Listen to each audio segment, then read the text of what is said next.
ఎవరికి చెప్పకుండా భైర కొడుకు కుంజర కొడుకుతో కలిసి సముద్రం మీదకి దొంగతనానికి పోయింటాడంట. దేవరికి ఎదురెళ్తున్నాడు సింగప్ప.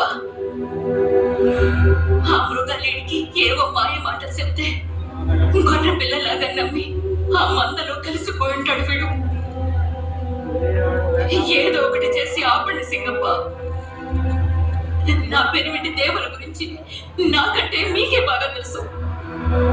కళ్ళ ముందు తప్పు చేసేది కన్న కొడుకైనా వదులుతాడు.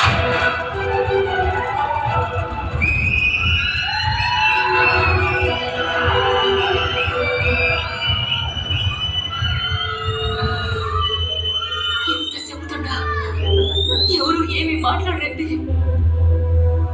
మీరు కూడా అందరితో కలిసిపోయింటారా? మా మనుషులుగా నటిస్తూ మీరు కూడా దేవులని సంపాలనుకుంటున్నారా?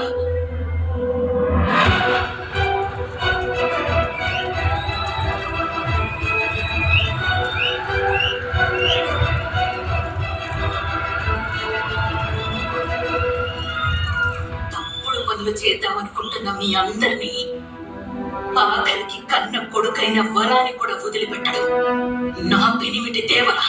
నీ పెనిమిటి అందరిని వదిలిపెట్టి ఎప్పుడో పోయినాడు.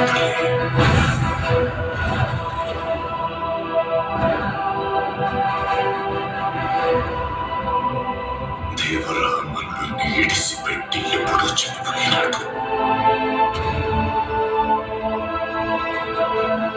ఇన్నేళ్లుగా అందరినీ సముద్రం మీద తప్పు చేయకుండా భయపెడతా ఉండేది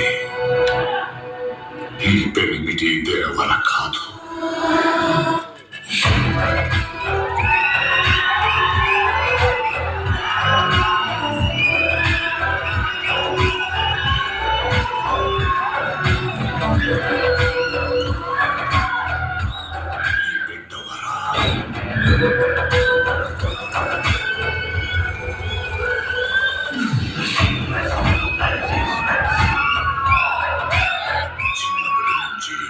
చెప్పిన కథలు వింటూ పెరుగుంటాడేమో. ఈ కొండని భయపెట్టడానికి దేవర బతుకుండాడని పెద్ద కథని రాసినాడు నీ బిడ్డ.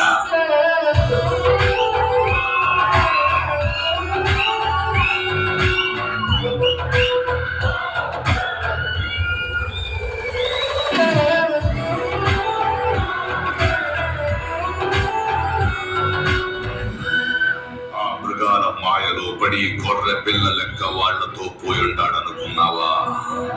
కాదు తల్లి, వాడిని అడ్డం పెట్టుకుని వెళ్ళిన గొర్రె పిల్లలు సముద్రంలో ఈ పాటికి మృగం వేటాడినట్టు వేటాడుతూ ఉంటాడు నీ బిడ్డ.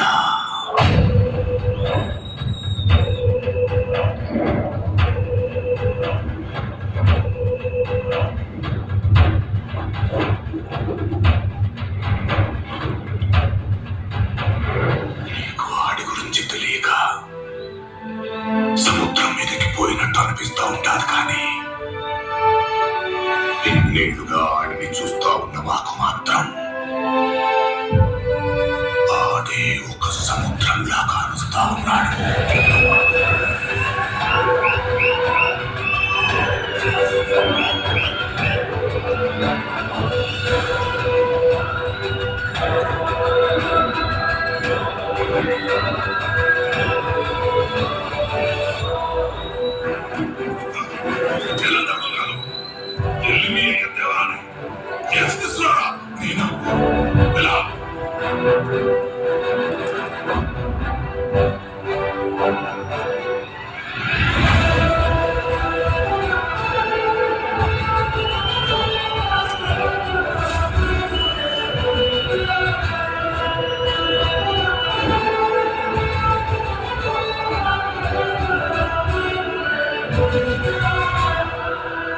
దేవర లేడని విషయం తెలిసి ఈ రాత్రి నువ్వు పడే బాధ నాకు తెలుసు తల్లి.